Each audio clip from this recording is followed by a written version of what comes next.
Welcome back to the Mike Out Show. I wasn't planning on making a video today, but because of the breaking news, I have to. So that breaking news is the Bears have traded the number one overall pick to the Carolina Panthers. And in return for that pick, they got Carolina's number 9 pick this year. They got a first round next year. They got a second round pick for this year. They also got a second round pick for next year, not a second round pick for next year, a third round pick for the next year, and then they also got DJ Moore. What this means for the Bears is they are completely set for their future. Most likely they're going to go get that offensive tackle from Northwestern, and they'll have DJ Moore as their wide receiver that they needed to fill for an offensive weapon. They're going to have a better offensive line. They need to go, for them to maximize this, they're probably going to need to go pick up a good defensive player out of free agency, like the guy that the Chiefs cut last week. They should go pick up him because he was a beast on the Chiefs. And then they can also fill in their offensive and defensive problems with this, with all the picks they have and all the future promise that they have. With this, if the Bears can get a good offensive line and a good defense, the Bears will be very good this year, I think. Maybe not good enough to make it far in the playoffs. I don't think they're that good yet. They'll still find ways to mess up, but they will be good enough to the point where they might be on the edge of making a playoff berth this year, or they'll be right there, like how the Lions were last year. And with that, within the next couple of years, they will be far into the playoffs, as long as they don't mess it up. So that'll be good. And what this means for Carolina is that, is good for Frank Wright for going out and getting a good player, but I think that is a lot for the Bears, and the Bears definitely win this trade, especially if the Panthers, I've seen mock drafts that say that they're going to go get Anthony Richardson. And in my opinion, he is the fourth best quarterback in this draft, and I would definitely not. I don't think I would go get him at 1. But if they do this, that's a risky move. It's high risk, high reward in my eyes.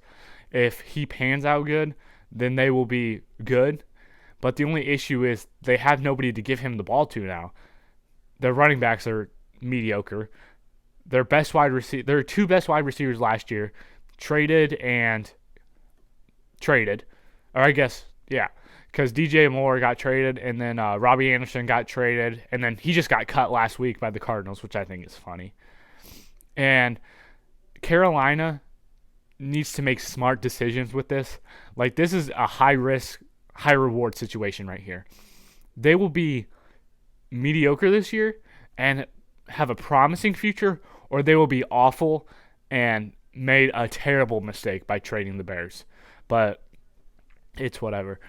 But if they go draft Anthony Richardson and it pans out, this is going to prove how much quarterbacks really need to do the NFL Combine. Because the only reason they'd be going after him is because his insane stats during the Combine.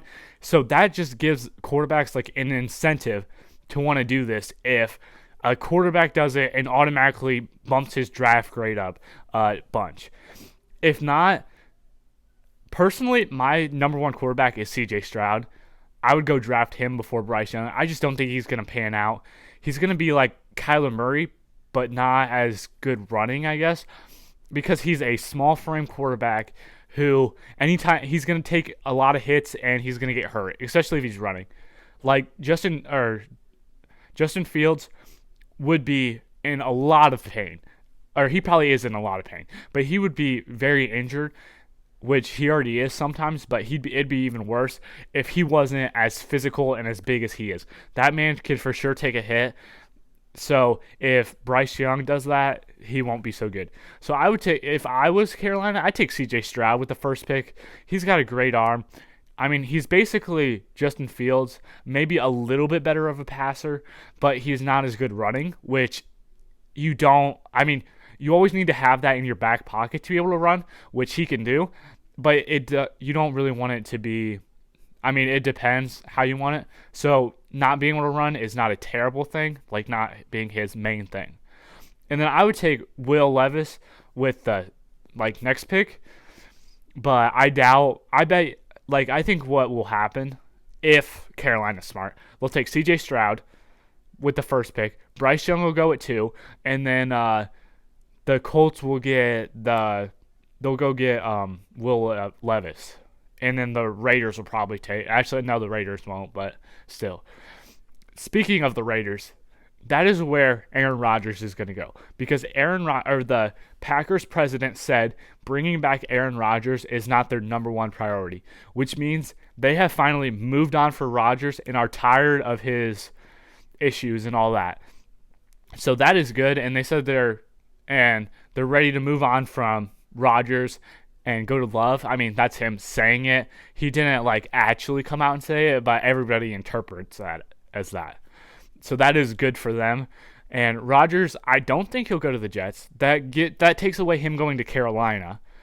So that leaves the Raiders or the Jets. And I still think he's going to go to the Raiders, but either way. And then another thing I also saw was Lamar Jackson going to the Atlanta Falcons and him getting traded there. And then Tannehill getting traded to the Ravens. I could very well see Tannehill getting traded this year and them trading Henry, because within the next year or two, they are 100% starting a rebuild. They will not be looking too good. So I could see this, but no team really wants Lamar because of how much he's injured, and you're going to have to give up 2 first-round picks to go get him, and you don't want to take that risk when you're giving up 2 picks to go get him, unless you're the Denver Broncos who wanted to trade Russell Wilson and gave away their entire franchise or the entire future for him. But yeah, that's Denver's fault. They're not the smartest, but we all know that. And I think Rodgers will go to the Raiders, but I just don't think he'll go to the Jets. He doesn't want to become Brett Favre number 2 and just waste the rest of his career on the Jets.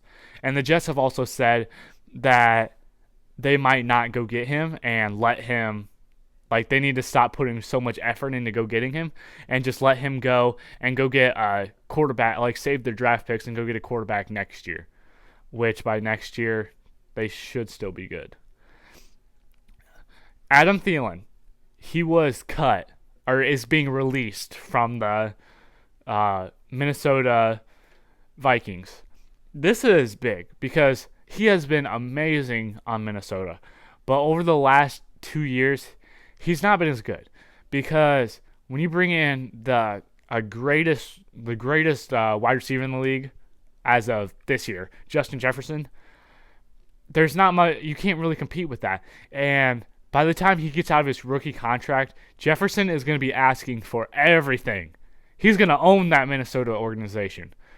So yeah, they're probably going to have to end up releasing more people to fill their caps or to make more room in cap space. So I guess it makes sense.